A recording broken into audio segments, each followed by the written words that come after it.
So this is what a pair of shoes looks like after 600 miles. So in this video, I'm going to talk about 5 aspects of this pair of shoes: race performance, durability, stability, traction, and water drainage. So basically those I care the most when coming into trail running shoes. First of all, this is a non-sponsored video. So I bought this pair of Kailas EX330 where I was traveling in China back in June. So the reason I will try to buy this pair of shoes because many running friends I know, they wear those brands. I think some are sponsored by Kailas, and I'm just curious about this brand. So Kailas is the biggest outdoor brand in China. This pair is called EX330. It's because the total jounce is 330 km. This pair of shoes is supposed to last the entire total jounce. So I bought this pair specifically for the Mammoth 200. My goal was to wear those pair of shoes that can last the entire Mammoth 200 mile race, which it did. First talk about size. So I normally wear 44 US 10 size. For this pair of shoes, I went to 45.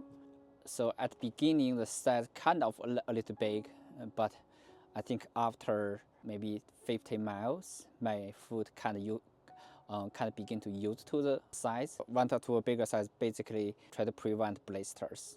I think I made the right choice.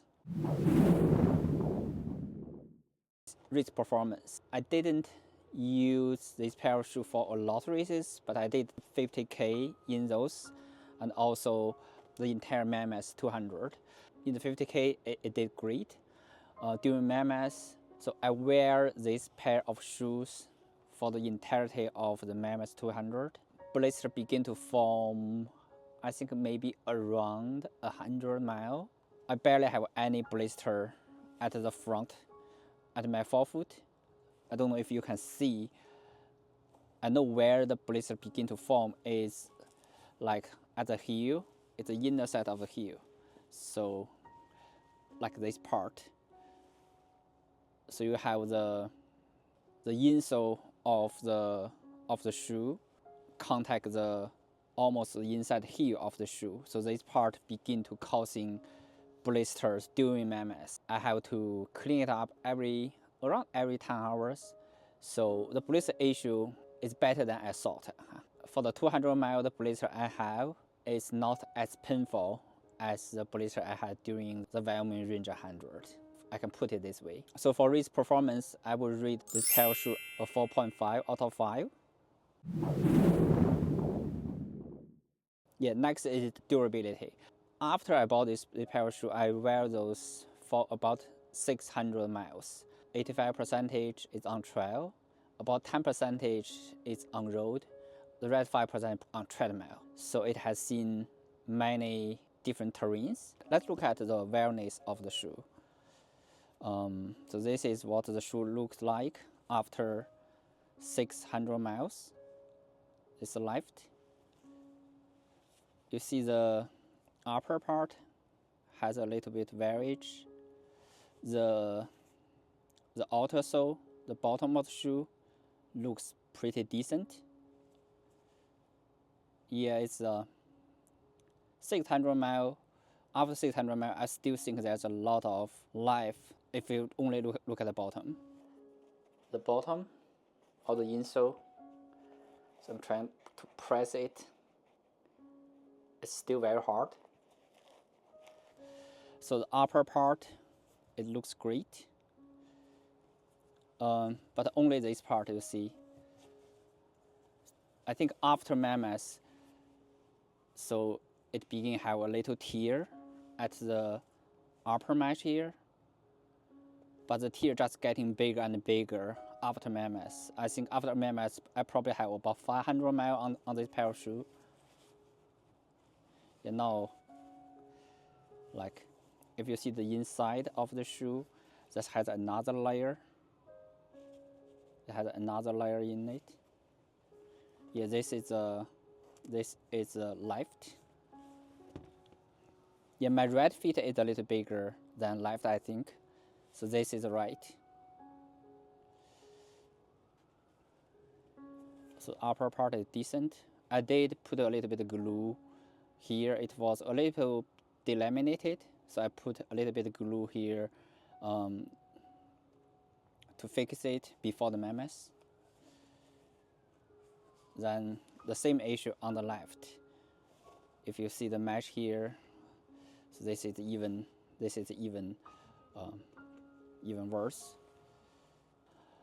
Maybe one reason because the damage is, if you see, the shoelace here, you can basically secure your front part of the shoe, your front feet using this. Probably I secured it too tight, so this part fell. I don't know. I think that's a possible reason. So overall, I think the durability is great. I would give it 4 out of 5. So if this is a pair of shoe for $100, I would definitely give it 5, even with this. But as a $200 pair of shoe, I would anticipate more. Overall durability is great. So for stability, I think stability is pretty good. So you have the very, actually, if you see, your feet is really hard to wobbling from here. It's a very secure part at the heel. Yeah, I don't have any stability issues, but I do feel at the beginning when I breaking out into these shoes, so my feet kind of slippery inside of the, like if something like if I step on a rock, my feet like from here to here, turn in the shoe. I think probably the size is a little big back then, or I was not used to this pair of shoes. But overall, for stability, I would give it 4.5 out of 5. Next is traction. So you see the log at the bottom. I wouldn't say never. I don't recall I made any fall in this pair of shoes. And the traction, basically if went uphill on downhill, I have confidence in those pair of shoes. It have very good traction. So for traction, I will give it 5 out of 5. So in a lot of ultra races, you are crossing waters multiple times. I think that's one con of this pair of shoes. It's just because if you see how the shoe is constructed, you see all the covered area. So it's really like a container. If you put water in it, the water will stay.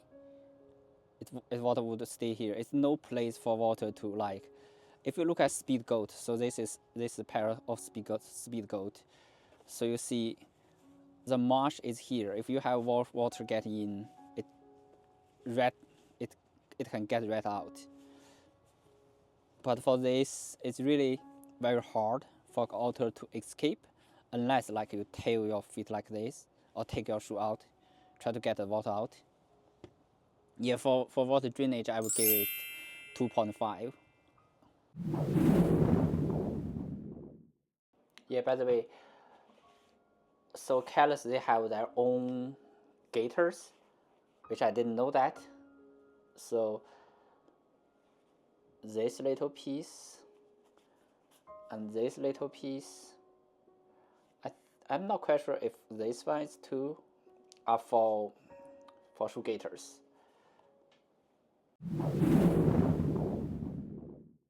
In summary, for pros, I think this pair of shoes is pretty durable. It's built with very, very good quality. Traction is pretty good. Stability is pretty good. The con would be the drainage. I don't know if anything you can do to improve the drainage of this pair of shoes. So yes or no for me. I would say I would still recommend for this pair of shoes.